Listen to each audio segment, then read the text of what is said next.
కొన్ని నియోజకవర్గాలలో అత్యాశకు పోయి నేను చెప్పినప్పుడు అప్పుడు మంది మాటలు పట్టుకొని మారమానం పోతే మళ్ళీ వరకు ఇల్లు కలిపిపోతారు. వీళ్ళని నమ్మితే అమాంతం మింగుతారు, మోసపోతాం.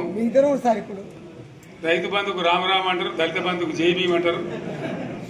వీళ్ళు ముంచుతారా నాయన అని చెప్పిన ఆయన వాడు తులం బంగారం ఇస్తా,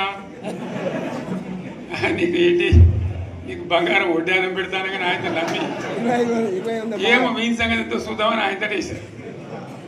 వేసింది ఇరుకపోయారు, బాయిలో పడ్డారు, అయిపోయా ఉన్నాయి అన్ని మీకు. మళ్ళీ మొదటికి వచ్చానా కైలాస వాడలో పెద్ద పంపించినట్టు అయింది మళ్ళీ. అంతే కదా, ఆలోచన లేకుండా ఎటు పడితే అటు